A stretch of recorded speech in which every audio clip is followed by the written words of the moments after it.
موسیٰ کی دعا سے مالدار ہوا اور بہت زیادہ مالدار ہوا. دولت بے پناہ اس کے پاس ہے، بے تحاشا اس کے پاس دولت ہے.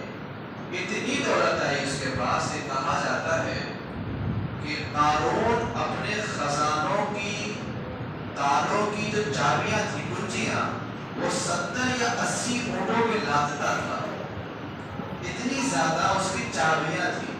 تو پھر تالے کا اندازہ لگا لو، پھر کتنے کمرے ہوں گے اس کا بھی اندازہ لگا لو. یعنی بہت زیادہ مالدار ہو گیا. حضرت موسیٰ علیہ السلام کی شریعت میں زکوٰۃ کا حکم تھا، جس طرح ہماری شریعت میں زکوٰۃ کا حکم ہے. حضرت موسیٰ نے لوگوں سے بیان کیا کہ اپنے اپنے مال سے زکوٰۃ نکالو. لوگوں نے نکالنا شروع کیا. قارون نے بھی زکوٰۃ کا حساب نکالا کہ میرے مال سے کتنا زکوٰۃ نکلے گا. تو ایک بہت بڑا حصہ جو ہے مال کا وہ زکوٰۃ میں نکل رہا تھا. اس کی نیت بدل گئی. یہاں رک کر میں آپ سے کہوں اور آپ خود سوچیں، کسی کے پاس 1,00,000 روپیہ ہے تو زکوٰۃ کتنا ہوگا؟ 2500. تو آپ 2500 دیکھ رہے ہیں، 1,00,000 کیوں نہیں دیکھ رہے ہیں؟ اور کسی کے پاس 2,00,000 ہے تو زکوٰۃ کتنا ہوا؟ 5,000. تو 5,000 کے نکلنے کو آپ دیکھ رہے ہیں، 2,00,000 کیوں نہیں دیکھ رہے ہیں آپ؟ اسی طرح سے سوچے. تو وہ ظالم بڑا عجیب تھا، وہ اس کی نیت بدل گئی اور زکوٰۃ دینے سے انکار کیا. مگر انکار جو کیا اس نے ایک نیا طریقہ اپنایا. کیا؟ میں بیٹھے ہوں اور احکامات بیان کر رہے ہوں، اس وقت تو کھڑی ہو جانا اور موسیٰ پہ الزام لگا دینا. عورت تیار ہو گئی. جس طرح سے آج لوگ ٹیکس کا مال بچانے کے لیے کچھ ادھر ادھر ہاتھ مار لیتے ہیں، یہ بڑی غلط بات ہے. حکومت کسی کی ہو، مسلم کی ہو یا غیر مسلم کی ہو، یہ بات ذہن میں رکھیں آپ. چوری جو ہوتی ہے وہ ہر حال میں غلط ہوتی ہے. ایسا نہیں کہ آپ نے مسلم کا مال چوری کیا تو غلط، غیر کا چوری کیا تو جائز ہے. نہیں، چوری بہرحال چوری ہے. ایسا ہی دھوکہ جو ہے یہ بہرحال میں دھوکہ ہے. آپ نے کسی مسلم کو دھوکہ دیا تو بھی دھوکہ ہے، آپ نے کسی غیر مسلم کو دھوکہ دیا تو بھی دھوکہ ہے. کوئی یہ ذہن نہ لگائے کہ بھئی حکومت کسی اور کے تم ایسا کر سکتے ہیں، ایسا نہیں ہے.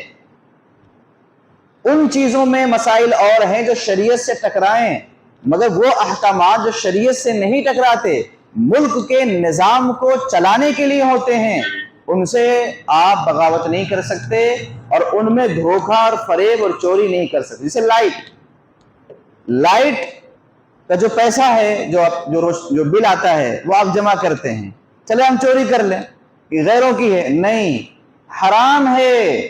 جس طرح ایک مومن کی لائٹ چوری کرنا حرام ہے، ایسے ہی کسی غیر کی بھی ہو تو بھی یہ حرام ہے. مگر لوگ ہاتھ پیر مارتے ہیں. عجیب دور آ گیا ہے. ایک طرف تہجد بھی نہیں چھوڑتے، دوسری طرف چوری بھی نہیں چھوڑتے. ایک طرف نمازوں کا یہ حال ہے کہ سجدے جو ہے پیشانی پہ نشان بن گیا، اور دوسری طرف یہ حال ہے کہ ناپ تول میں کمی کرتے ہیں. ایک طرف پرہیزگاری کا یہ حال ہے کہ ایسا لگتا ہے کہ کبھی انہوں نے جھوٹ نہیں بولا ہوگا، دوسری طرف بھائی کا مال ہی کھا گئے ہیں، پڑوسی جو ہے اپنے رشتہ داروں کا مال ہی کھا جاتے ہیں، بہن کا حق ہی کھا جاتے ہیں. ایک عجیب تصور ہے لوگوں میں. تو میرے عزیز، یہ تضاد زندگی میں نہیں ہونا چاہیے. مسلمان اندر سے بھی مسلمان ہوتا ہے، باہر سے بھی مسلمان ہوتا ہے. قارون بڑا ظالم تھا. اس نے زکوٰۃ نہ دینے کے لیے جو طریقہ اختیار کیا، وہ ایک عورت کو تیار کیا. وہ مجمع جب بیٹھا، حضرت موسیٰ تشریف فرما تھے، احکامات بیان کر رہے تھے، اسی میں قارون نے ایک مسئلہ پوچھا کہ زانی کی سزا کیا ہے. آپ نے سزا بیان کیا. اتنے میں اس نے عورت کو اشارہ کیا، کھڑی ہو جا. عورت کھڑی ہو گئی، مگر وہ ڈر کے مارے سہم کے بیٹھ گئی. دوبارہ اشارہ کیا، کھڑی ہو جا. کھڑی ہوئی، مگر ڈر کے مارے سہم کے بیٹھ گئی، یعنی الزام نہیں لگا پایا، بول نہیں پا رہی تھی. اس نے تیسری مرتبہ اشارہ کیا، کھڑی ہو جا. عورت پھر سے کھڑی ہوئی اور اس نے اپنی زبان میں کہا، اے لوگوں گواہ رہنا، حضرت موسیٰ علیہ السلام پر الزام لگانے کے لیے مجھے قارون رات بھر سمجھاتا رہا، مگر نبی کا معصوم اور پاکیزہ چہرہ دیکھ کر کے میں کہہ رہا ہوں نبی اس سے بری ہیں، بری و ذمہ ہیں، آپ پاکیزہ نبی ہیں، آپ پر کوئی الزام نہیں. یہ عورت نے کہا چونکہ جناب موسیٰ کو جلال آیا اور آپ نے فرمایا اے زمین اس کو پکڑ لے، اور اس کے بعد زمین پھٹی اور وہیں دھنس گیا، اور کہا جاتا ہے کہ اب تک دھنستا جا رہا ہے۔ تو یہاں یہ سارا واقعہ سننے کے بعد ہم نے جو نتیجہ نکالا، علماء نے جو مسائل اخذ کیے، اس پر غور کریں کہ اے لوگوں جو ہم دنیا میں آئے تو ہمارے پاس کچھ نہ تھا اور جائیں گے تو بھی کچھ نہیں رہے گا۔ یہ مت سمجھو کہ یہ مال جو آپ کے پاس ہے یہ محنت کی کمائی ہے، آپ نے کوشش کیا اس لیے آپ کے پاس آیا، ایسا نہیں۔ اگر ہر چیز محنت سے ملتی تو مزدور کو اتنا ملنا چاہیے تھا جتنا آفس میں بیٹھنے والے کو بھی ملتا ہے، کیونکہ زیادہ کون کرتا ہے محنت؟ مزدور کرتا ہے۔ لیکن آپ دیکھو اس کی محنت زیادہ ہے، 100-200 کماتا ہے، تم بڑے عالیشان کمرے میں بہترین بستر پہ بیٹھ کر کے ایک قلم چلا دیتے ہو، ہزاروں کما لیتے ہو۔ تو اگر ہر چیز محنت سے ہوتی تو پھر مزدور کو تم سے زیادہ ملنا چاہیے تھا، لیکن ایسا نہیں۔ روزی اللہ نے آپ کی مقدر کر دی ہے، آپ کی تقدیر میں لکھ دی ہے، آپ کو آسانی سے مل رہا ہے۔ اگر آپ سوچتے ہو کہ نہیں ہم نے بہت پڑھائی لکھائی کی ہے اس لیے ہمارے پاس مال بڑی تیزی کے ساتھ آ رہا ہے، بہت بڑی غلطی ہے آپ کی۔ دنیا میں چل پھر کے دیکھ لو، اچھے خاصے پڑھے لکھے لوگ بھی آپ کو غریب مل جائیں گے اور انگوٹھا چھاپ آپ کو مالدار مل جائیں گے، ہے نا ایسا؟ آپ دیکھ رہے ہیں ایسا، حتیٰ کہ انگوٹھا چھاپ کے یہاں پڑھے لکھے نوکر ملیں گے آپ کو، نوکری کرنے والے ملیں گے، وہ خود اتنے تعلیم یافتہ نہیں ہیں مگر ان کے یہاں مزدوری کرنے والے ان سے زیادہ تعلیم یافتہ ہیں۔ تو اگر ہر چیز روزی علم کے ذریعے سے ملتی تو پھر وہ تعلیم یافتہ کو زیادہ ملنی چاہیے تھی اور اس ان پڑھ کو کم ملنی چاہیے تھی، مگر ایسا نہیں ہے، روزی مقدر ہے۔ اگر کوئی سمجھتا ہے کہ ہمارے بدن میں طاقت بہت زیادہ ہے اس لیے میں مال کما لیتا ہوں، غلطی ہے آپ کی۔ اگر طاقت کی وجہ سے کوئی مالدار ہوتا تو پہلوان لوگ غریب نہیں ہوتے، ہے نا؟ بہت سے پہلوان واقعی میں بدن میں بہت طاقت ہے، 2-4-10 ان کے کچھ نہیں کر سکتے، طاقت اتنی ہے مگر دوسروں کے مقابلے میں غریب بھی ہیں کہ نہیں؟ تو معلوم یہ ہوا کہ دولت طاقت کی وجہ سے نہیں، یہ تقدیر کی وجہ سے ہے۔ اللہ نے رزق تمہارا مقدر کر دیا ہے، لہٰذا یہ نہ سمجھو کہ ہم نے محنت کیا، یہ کیا وہ کیا تب حاصل ہوا، نہیں، جو کچھ حاصل ہوا یہ اللہ کا فضل ہے، اور اسی میں سے ایک حصہ آپ کو نکال کر دینا ہے جو غریبوں کا حق ہے۔ اللہ تعالیٰ جب روزی کسی کو عطا فرماتا ہے نا، پچھلے سال اس کو عرض کیا تھا میں کہ روزی جو ہم کو آپ کو سب کو ملتی ہے نا، اس میں صرف ہمارا حصہ نہیں ہوتا، اس میں نہ جانے کتنے لوگوں کا حصہ ہوتا ہے، ہمیں معلوم نہیں پڑتا نا مگر حصہ ہوتا ہے۔ چنانچہ جن لوگوں کی کھیتیاں ہوں گی وہ سمجھیں اس بات کو، آپ نے اناج ڈالا کھیت میں، گیہوں ڈالا، سمجھو آپ نے ڈال دیا 1 بیگھہ زمین میں، آپ نے کتنا گیہوں ڈالا تھا؟ 10 کلو، 15 کلو، 20 کلو، اچھا پیدا کتنا ہوا بھائی صاحب؟ 5 کنٹل، 10 کنٹل۔ تو آپ نے جتنا ڈالا تھا اتنا کیوں نہیں ہوا؟ بھائی بدلا تو یہی ہے نا، چلو ڈبل ہو جاتا، ڈالے تھے آپ 20 کلو پیدا ہوتا 40 کلو، ڈالے تھے آپ 20 کلو پیدا ہوتا 60 کلو، 2 گنا ہو جاتا، مگر یہ اتنا زیادہ۔ اور پھر ایک دانہ جو اس سے پودا نکلا اس میں جو بالیاں لگی تقریباً 700 دانے آئے اس کے اندر۔ تو آپ مجھے بتائیں کہ ایک دانے سے 700 دانہ جس نے دیا ہے تو کیا پورے دانے آپ کے ہیں میاں؟ نہیں ہیں۔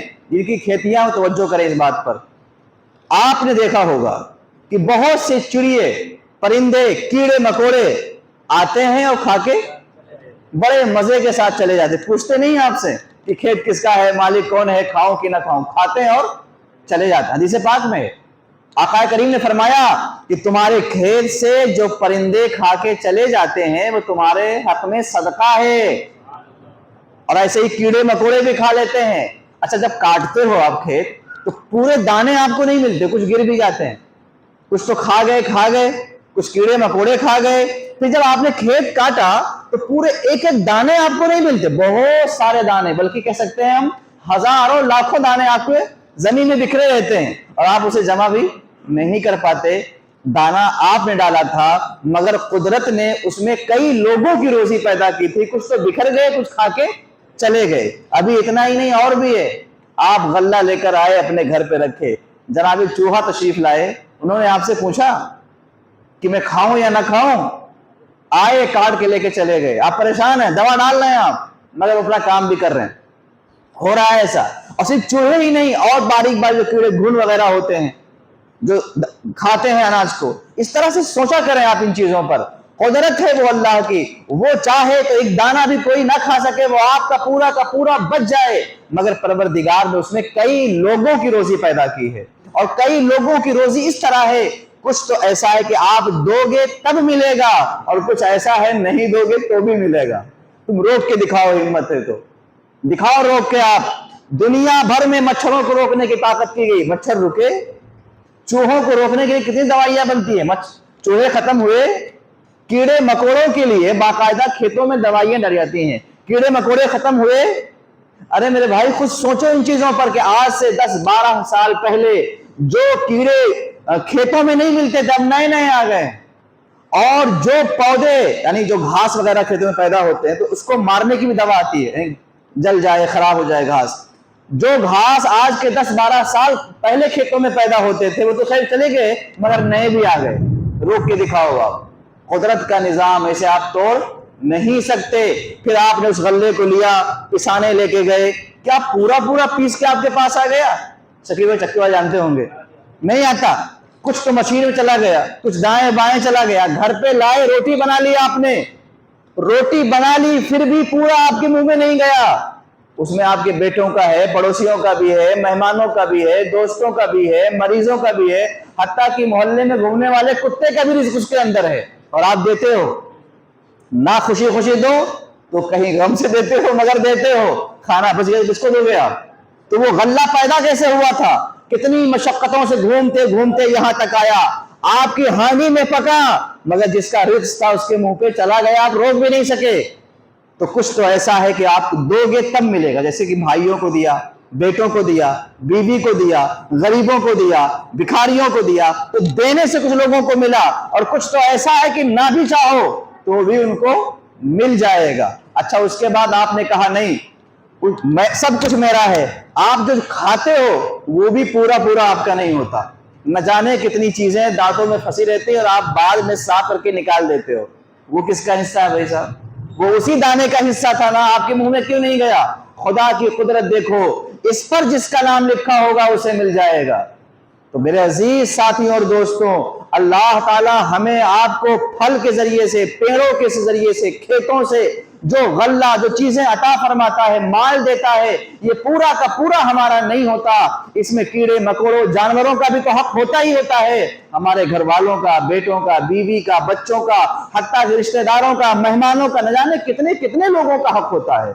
کچھ تو آپ خوشی سے دیتے ہیں اور کچھ چلا جاتا ہے. تو عرض یہ کرنا ہے کہ زکوٰۃ اللہ نے دینے کا حکم دیا، اور قرآن پاک میں نماز کے ساتھ میں 32 جگہ اس کو بیان کیا. زکوٰۃ مال کو پاک کر دیتا ہے. رسول اللہ نے فرمایا کہ جو زکوٰۃ نہیں دیتا اللہ تعالیٰ اس کے مال کو ہلاک کر دیتا ہے. اب وہ ہلاک کس طرح سے ہو؟ مال ضائع ہو جائے، برباد ہو جائے، یا اللہ بیماریاں پیدا کر دے تو 10 کا 20 لگ جائے، اسی میں کام پورا ہو جائے. بہت سارے طریقے ہو سکتے ہیں کہ وہ مال ہلاک ہو جاتا ہے. تو لہٰذا زکوٰۃ کا حکم جناب عیسیٰ کے زمانے میں بھی تھا، اور قارون نے دینے سے انکار کیا اور اللہ کے عذاب کا شکار ہوا، زمین میں دھنسا دیا گیا. یہ پارہ نمبر 20 سورہ قصص کے اندر ہے. اس کے بعد سورہ عنکبوت ایک سورہ ہے. عنکبوت کا معنی مکڑی ہوتا ہے، مکڑی. اور مکڑی کے جالے کو تو آپ دیکھے ہوں گے، کیسا جالا بناتی مکڑی. بڑے بڑے جانور تو اس کو توڑ کے نکل جاتے ہیں، مگر جو چھوٹے موٹے کیڑے مکوڑے ہوتے ہیں ان کا پیر پھنس جاتا ہے، وہ نکل نہیں پاتے. مکڑی کا جالا کہنے کو اتنا مضبوط ہے کہ 1000 کوششوں کے بعد چھوٹے موٹے کیڑے نکل، اور اتنا نازک ہے کہ آپ یوں ہاتھ پھیر دیں تو ٹوٹ جاتا ہے. قرآن کریم نے اس کو بیان کیا. بڑی حکمتیں ہوتی ہیں اللہ کے کلام میں، مثالوں کے اندر. تو اس واقعے کو، مکڑی کے جالے کو اور مکڑی کے بارے میں جو ذکر آیا، یہ پارہ نمبر 20 میں آخر میں ہے اور 21 کے شروع میں ہے. اسی پارے کے اسی سورہ میں جو ہے، جو پہلی آیت ہے، اس میں اللہ تعالیٰ نے فرمایا کہ احسب الناس ان یترکوا ان یقولوا آمنا وهم لا یفتنون. اے لوگوں، مفہوم بیان کر رہا ہوں، جو لوگ ایمان لائے وہ جان لیں کہ ان کو ضرور آزمایا جائے گا. تو ہر ایمان والے کے ساتھ آزمائش بہرحال ہونی ہے۔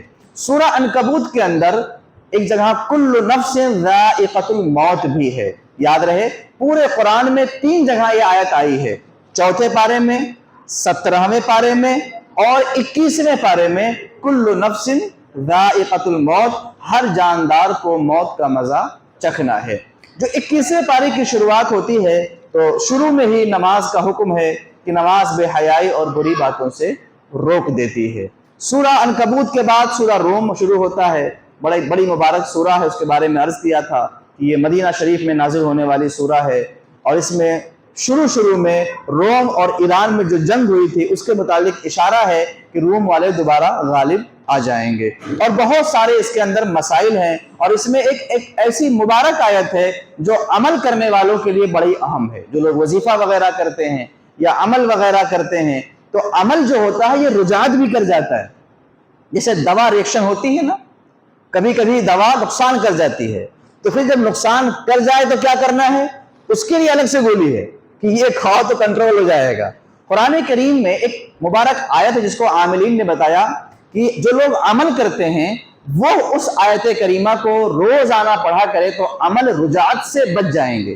رجعت سے یہ ہوتا ہے کہ جو لوگ عمل کرتے ہیں وہ پاگل ہو جاتے ہیں، اور بہت سارے ان کے ساتھ مسائل ہوتے ہیں رجعت کی وجہ سے، کبھی کبھی عقل فیل ہو جاتا، کبھی کبھی کوئی اور مصیبت طاری ہو جاتی ہے ان کے اوپر۔ تو عمل کی رجعت سے بچنے کے لیے عاملین نے اسی سورہ روم میں ایک مبارک آیت ہے اس کو بیان کیا ہے۔ پھر سورہ روم میں کے بعد جو ہے سورہ لقمان ہے۔ سورہ لقمان حضرت لقمان کے متعلق ہے کہ انہوں نے اپنے بیٹوں کو کس طرح نصیحت کی تھی، اور انشاءاللہ یہ کل اس کے بارے میں عرض کروں گا۔